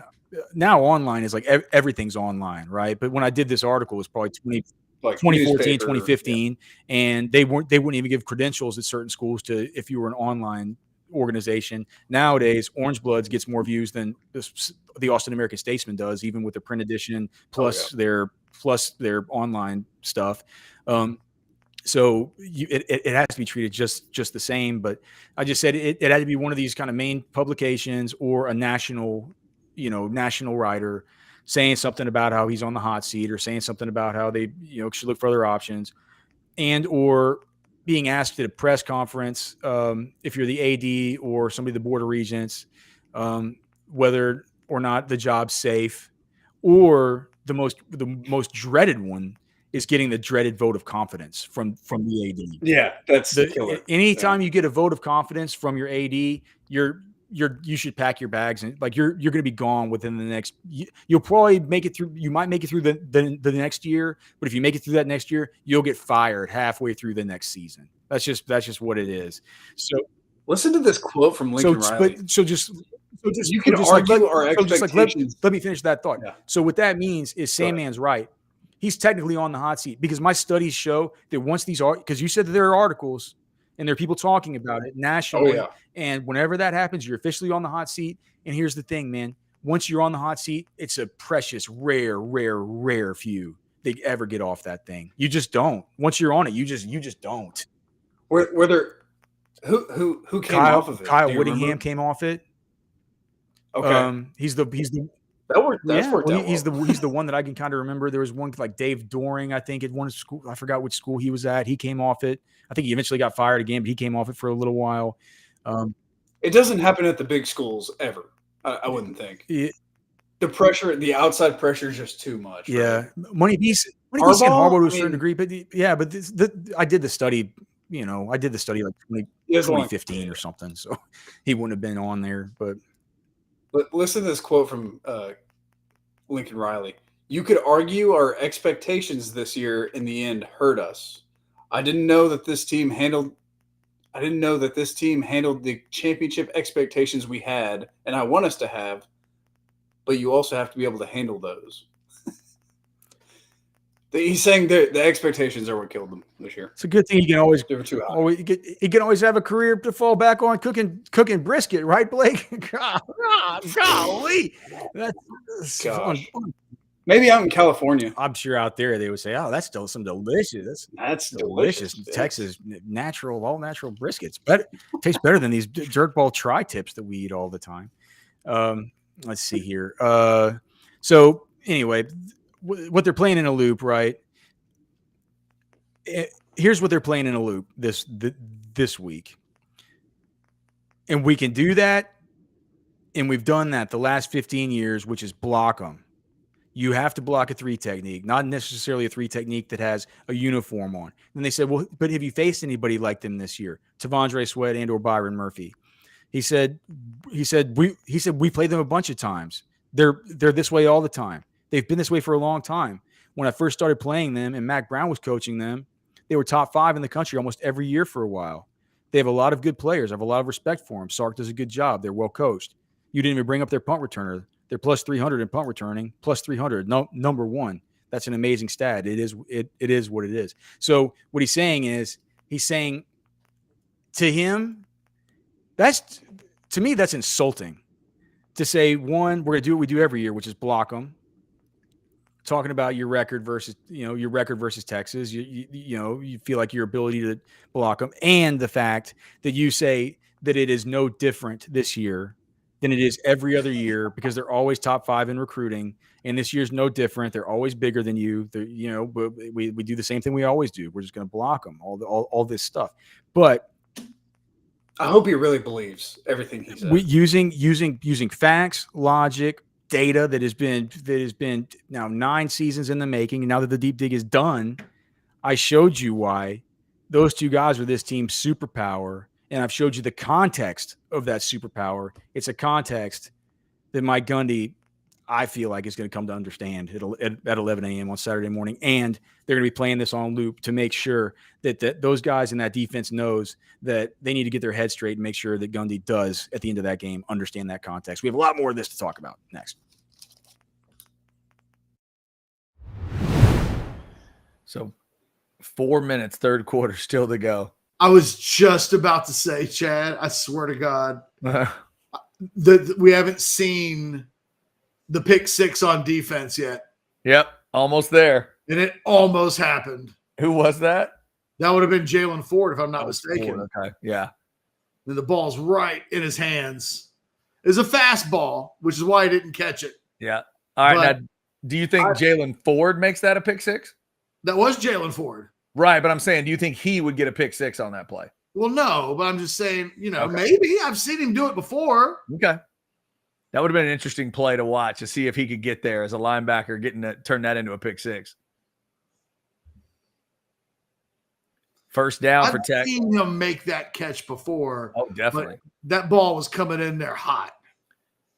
Tech right at midfield for this play, getting a little tempo going. Wait, that just happened. Oh, wow. Is that a pick? Is that a pick?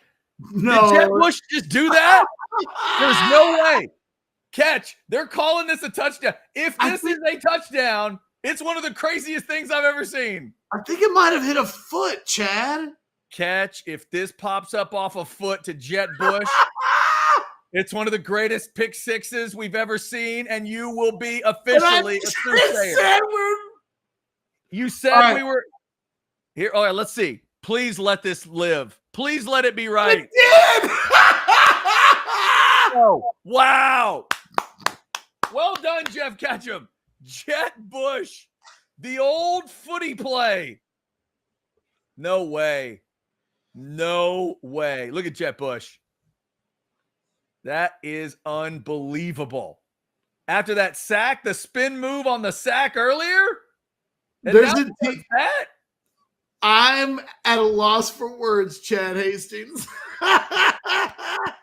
That is a silly play. Oh, no, it did. It hit off the foot. The running back, okay, clearly hits off the foot, and therefore it's legit. The running back, the ball was so poorly thrown, it hit the foot of the running back. He didn't kick it or anything. It hits off his foot, bounces straight up in the air, and then Jet Bush makes a one-handed catch of it after that. He one-hands the tip. It's great awareness by Bush. Hauls it in. So now it's 50-7. Hey, they were having some fun. You could tell that they were having some fun. I think that Ketch. I don't think the Ketch partakes in the whole Pine House. The electric jellyfish. I think he doesn't drink. He doesn't. Yeah, drink Ketch doesn't drink much of anything at all anymore, man. Me and Ketch used to go out. Yeah, golly, I got some stories about Ketch. Ketch used to have Ketch's drink, Ketch's shots that he would get he'd buy shots for everybody, and he'd buy these things called 5-star generals because he's like Ketch and he's like 5-star, he's like ranked players and stuff. And they were, do you know what's in these things? It was so gross. It was.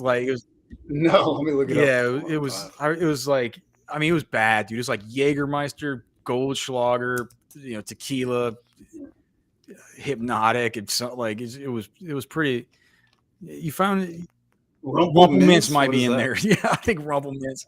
Yeah, Goldschlager, tequila, Jägermeister, Bacardi, mango slice. Oh, a mango slice. I'm not sure what the mango slice. Yeah, we used to meet up at like Dave and Buster's up by his place.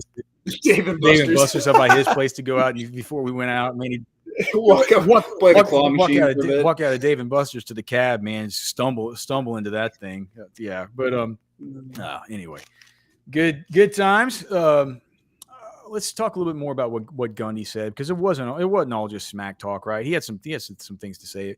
One thing that the reporters, like a lot of Sandman, he's saying that's not his favorite drink order. Also, Alan Makeda or Makata. Is it Makeda or Makata? Let us know. We don't want to get your name wrong, brother. He's saying get Branch. So is he talking about Zachariah Branch? Zach Branch. Yeah. I'm not sure. He's a culture fit, right? Whoa, super chat. Look at this. Super chat. Who we got? Do we have splits? Bradley Ritt on our offense since Sark said he was changing the signs before Iowa State. I said multiple times. First of all, Bradley Rich, you are a very rich man for sure. Thank you so much for the super chat, brother. Thank you. I said multiple times before that I felt like they knew our plays. Any chance the Michigan thing was more widespread than they think? Does anybody have splits on our offense since Sark said he was changing signs? I don't have it readily on me. I don't think the Michigan thing was more widespread, but I think sign stealing just is a thing in general that happens. I don't think like sending an assistant to all these other games and doing what they did is everywhere. What Sark had said was that we have to deal with it. We have to deal with it. Everybody has to deal with it, right? Everybody has to take precautions regarding it. That's why he's so just. I mean, he's maniacal about how bad he wants the headsets and the on play and the coach to player communication. And look, I even said, like, I've missed the boat on this. I should have been like, this should have been something that I should have thought about a long time ago and should have been just screaming to the mountaintops about, because it makes all the sense in the world. We should all be saying, like, look, this needs to change. Like, this is something, like, this is a cause that everybody should get behind. There should be no There shouldn't even be two sides to this thing. I understand we live in a world where everybody's just on the opposite side. Like, this is one thing that I think everybody can agree on. There's not in one cockamamie group that says, we should have everybody would want this. The only person who would not want this is some dumb old coach who's a crusty old guy that doesn't want things to change and doesn't understand the threat that is causing his program with his possibility of his signs being stolen. And he's a defensive coach who doesn't get that much of a benefit from talking to his quarterback anyway. But he would still be able to have his offensive coordinator talk to him. Like, that's the thing. You get your coordinator or your head coach. Like in Sark's case, I've said this before, that Sark is at the pinnacle of the coaches that this would help. Like, it was as far as the way it would help his team, because let's say another defensive coach, it's like, let's say like a Sam Pittman, right? He's going to have to hire some kind of cockamamie Petrino or, some other guy, and those guys are going to be good. And their eyes on the field are good, and they can communicate with the quarterback down to 15 seconds on the play clock. And that's all good, right? His eyes are now the quarterback's eyes until that thing hits 15 seconds. That's a big deal, right? He's so but good Sark, for Texas. but see, Sark is better. Sark is better than those guys, right? You want, like, Lincoln Riley is better than those guys, right? Josh Heupel is better than those guys.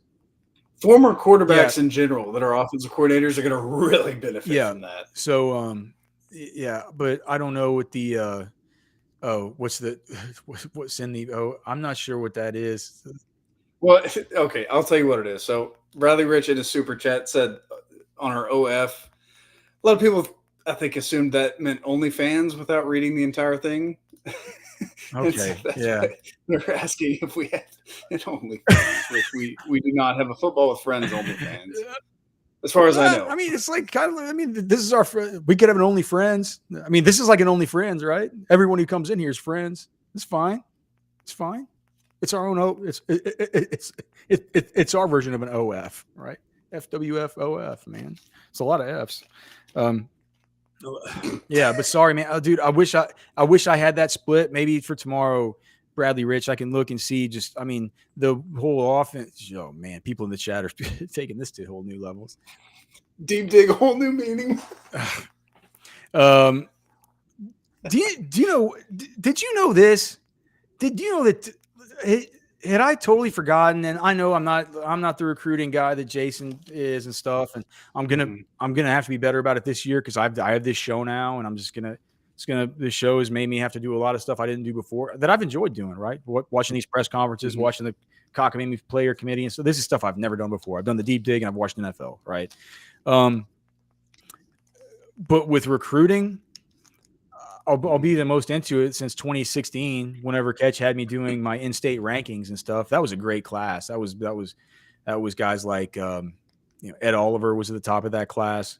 A bunch of really good players. But that's got to be the greatest recruit in U of H history, right? Oh, it has to be. There was a kid in that class named Eric Monroe that was a safety. I'll bet some of these recruiting guys know that Eric Monroe. I remember. I don't know what happened to him, but his highlight reel was just like a murder scene, dude. It was I was like, oh my God. But this year it'll be different. And if this would have happened, say this year, I would have realized it. But was it just common knowledge that Texas at the 11th hour, 12 hours before signing day, offered Ollie Gordon and tried to get him to flip from Oklahoma State? Oh, really? I don't remember that. I don't remember it either. He said, I'm sure it happened. It was kind of an embarrassing way that they asked him about it. They said it was about Texas. It's like coming after Ollie Gordon as a recruit is like what happens when one of the and the reporter asked this and must have made him hurt to kind of hear it this way. What happens when one of the blue bloods comes in there and does that to you, right? And you kind of had to go like, oh God, I hate it that I have to call Texas a blue blood and acting like we're not, like they're in a different category. I guess he understands sort of where he is in the pecking order, right? But you could tell that kind of ruffled the old mullet just a tiny little bit. Yeah. So he's going for the corner, always very sharp. He's saying it's the Jamarian Miller year, and maybe you'll remember what happened with did Jamarian Miller. Did they lose him right at the very end? Is that what happened? Oh man, I don't remember. That was too long ago. Let me just look it up. You say this is the 2016 class, right? No, because it would have been Ollie Gordon's class. Oh, the Ollie Gordon. I thought we were talking about Ed Oliver's class. No. Sorry. So Miller Gordon was Miller went to 22. Alabama. Yeah, it's Alabama. But I just wanted to see if there's like any like notes around here. Okay, so that's what it was. So he was committed to Texas. He decommitted, and then it looks like right around Thanksgiving time in 2021, he committed the same day to Alabama that he decommitted from Texas. Mm. And he said that Gundy said that they only did it because they lost one of their guys, and Ollie was the first guy that they called up. And and they said, well, so what do you do? What do you do in that spot? And he said that you at OSU, like you don't really do anything. You don't do anything. It just is. It is what it is. He's like, you trust the relationships you've built over the whole course of the recruitment versus, well, what he said was, and this is so interesting to me, is somebody that I would have never, ever in a million years, Blake, you know me, I would have never followed recruiting prior to the time that I was in college at Texas, right? It's just like I didn't care about college football. My dad, my whole family, they all went to Rice. Rice stinks. I hated it, right? That's why I love the NFL so much now. It's like that was the one thing I could do and even my team in the NFL was like, it's not even a team anymore, and they stunk anyway, and it was the Oilers. But it's like, at least sometimes I could watch a competitive product on the football field, right? I never had that growing up. Sure. But he said back in the day, he said that he told the reporter, he said back before you were born, he basically he said he says they'll call me and say Texas offered OG, and I'll say that's great. There's nothing I can do. I'm not gonna get on the phone and talk him out of it. Is it a little uncomfortable? Sure it is. He said, but one thing about recruiting now is the smartphones and the FaceTime. You can't keep them away from anything. Back before you were born, coaches would take players, they'd pick them up, and they'd put them in hotels for 2 days before signing day, so other coaches couldn't talk to them before signing day. Then they'd sign him in the hotel room, and it was over. He says, those days are history, though. It is what it is. Gundy loves saying that it is what it is. It is what it is. Can you believe it? These because they figure if they put him in a hotel, they couldn't call the house and get them through the mom and dad and stuff. And if they're in a hotel, they have no idea that they're there. You can probably just use it to say, hey man, for all the recruits, we bring them all in because this way, whenever you sign your letter of intent, we can just bring it right to you. As part of your recruiting trip, you can just consider it like a second official visit or whatever, and we'll put you up, we'll take you out, all this. And then that they probably signed them in under fake names and stuff like that, so the coaches couldn't call there and ask for their hotel rooms and all their. It's crazy, man. People say that recruiting's gotten to be such a dirty business. Dude, recruiting's always been a dirty business. It's always been dirty. It's just it's on the table now. Like you can just see it. Yeah, man. Back in the day, they'd give a dude a Trans Am and nobody blinking. Alex comes from a family of owls. Sam, man, there's a library there named after my grandfather. Did you see Ricardo's comment after that in regard to the family of owls? Well, my grandfather at his ranch house, dude, he did have a nice set of Hooters right on the front of the fireplace, right? And when the fire would get going, these owls' eyes would burn this red color. It was almost scary for like a little kid to walk by and see those owls on it. Yeah, definitely family owls though, man. My dad, my uncles, my grandfather, my great uncle, everyone. Okay, dude, they love the kid. What's his name? Brennan Presley. Probably need to keep an eye out on him. Everybody loves him. The reporters keep asking about him. They talk a lot about him. Did I mention how they talked about the young and inexperienced secondary? That's an issue that they're dealing with.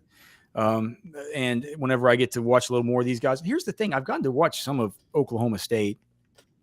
And I watched their last game actually pretty closely. Maybe I'll just ask you, Blake. People talk about how, because I remember for the Kansas State game, I believe the narrative was anytime they played a good quarterback, or maybe it was Iowa State. Anytime they played a good quarterback, they haven't won those games. And one of the examples was they said Alan Bowman. And do you think that Bowman's good? Well, here we go with definitions and stuff. I think Bowman's okay. I don't think he's in the top tier of quarterbacks in the Big 12. Definitely not. I think he's okay. I don't think Texas Tech has a very good team outside of Taj Brooks. Now Bowman at Oklahoma State, like you remember Bowman at Tech, right? Like barely.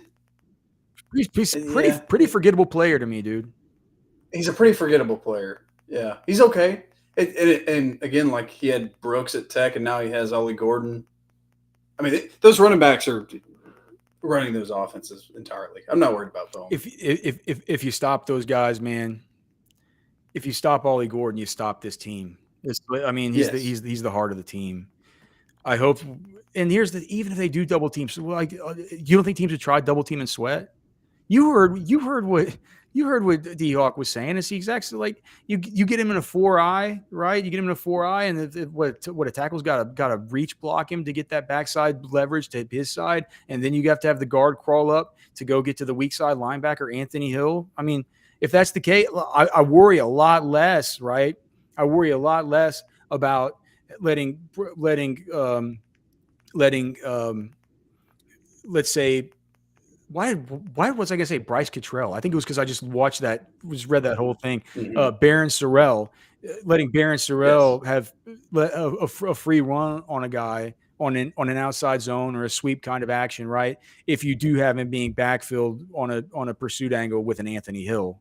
Because if you do commit those double teams, it's not just letting the wide guy free. It's also letting one of the linebackers free. And in this case, it would be Anthony Hill. Because the fact of the matter is, if Sweat's in a 4-eye on the backside of that outside zone play, they're not like it's still going to take an awesome reach block and then a great half of the left guard's body to be able to the backside half of the left guard's body to keep him from just completely blowing it up. Right. Even from the backside of the play. Right. You know, as long as there's any kind of long development there at the mesh point when he's coming in front of him, holding it, it's like it's going to Sweat would be able to get there and at least have him hightailing it to the sidelines. Right. So I'm just not even sure that even that'll work, because when you looked at when we looked at like the power index or whatever what am I calling it? Just the historical index of these players as far as the efficiency, Anthony Hill's right up there too. It's not like Jalen Ford's a slug. It's not like he's slow. You know, he's not as fast as Hill. So, Colk, so good to see you, my friend. He's saying cauliflower. See, finally, man, some cauliflower starting to come around here, Blake. You were waiting. I knew that I wasn't the only one. You can make it into mashed potatoes. It's fine. It's good. It doesn't taste like anything. Why would anybody want the broccoli? And Sandman was asking if OSU has any wide receivers we should be concerned about. And as Alex said, Brennan Presley is their guy. He's got 70-something catches. He's small, though, man. I don't know. Let's 76 receptions for 746 yards and 5 touchdowns. Look, man, you have to stop Ollie Gordon. And Texas is uniquely positioned to do that at a historical rate, as we talked about earlier. We talked about the context of Texas's superpower. And we've come full circle. How many likes are we at? I don't know, Blake. How many likes are we at? If you guys could please, like the show, subscribe to the channel. We certainly appreciate it. Oh, 91 likes. We're so close. So close to 100. Guys, if 9 of you like the show right now, we get to 100. Cody's asking, did the prize pick smash last night? It should have, man. I got 5 out of 6. So I did get. I should have just taken the Justin Fields less.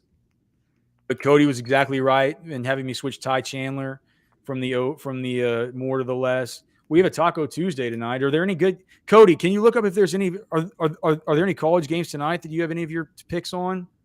I'm not sure there is CFP tonight. No, there's not. What's the taco? What is this?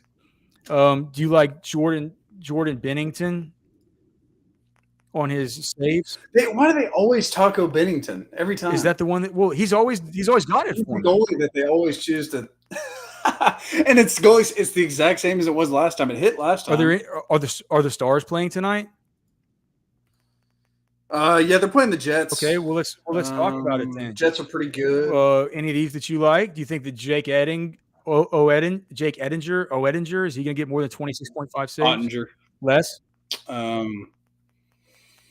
Let's see. No, I'd have to see. No, I wouldn't mess with that. You got Yanni Hawkins shots on goal.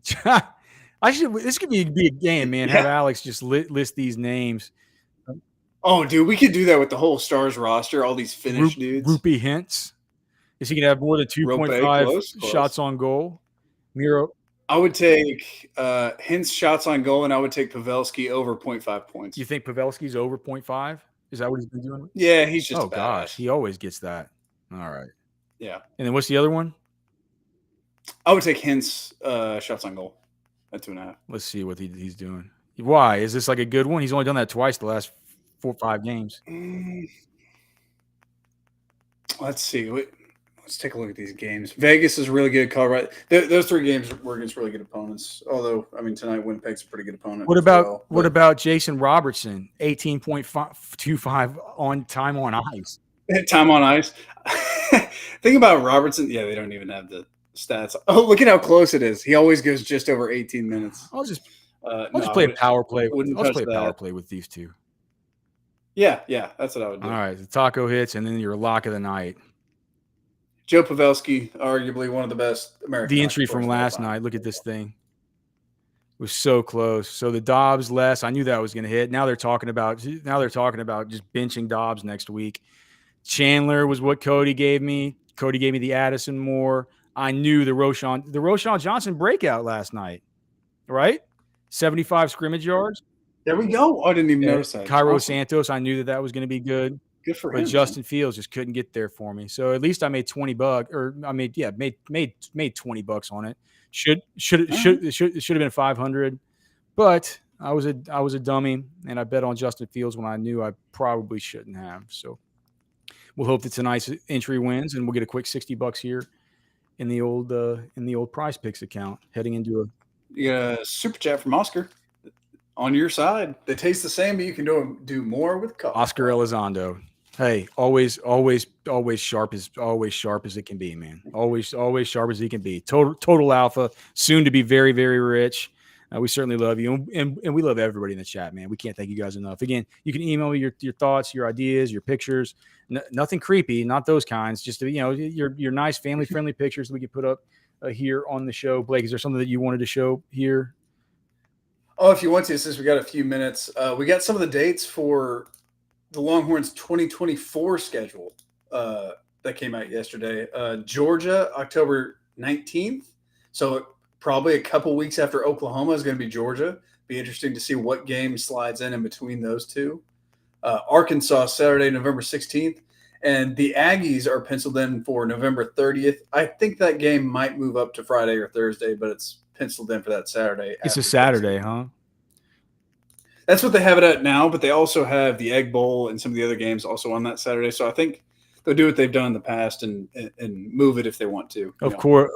So many big SEC Thanksgiving matchups, rivalry. Saturday, October 19th, man, the Georgia Bulldogs. Are you kidding me? And again, that's 2 weeks. That's probably going to be 2 weeks after Texas OU, I assume. Texas OU probably, if it is where it usually is, probably October 5th. So it's a whole new world, Blake. Dude, what's so cool is that we're gonna get out of this, and it's gonna feel like a long time after this season's over, right? Until we're back to football. But we're gonna be going from elite level football, like playing in the Big 12 championship, maybe going on to the CFP, if not going on to the CFP, going on to like a New Year's Six Bowl and all the rest of it, and then you come right back in, and all of a sudden, dude, you're face deep in games like Michigan and games like Georgia, and you get to go back to play the Aggies. You still get to play Oklahoma, and then you got all these other new schools, these new faces, these new Florida at home, these new cockamamie fan bases we're all gonna get to know and just hate so much, dude. It's gonna be great, dude. Hopefully, we'll be here to chronicle it all with you guys, and we can't thank y'all enough. We'll be back tomorrow with the offense. Blake has something else to say. What do you got, Blake?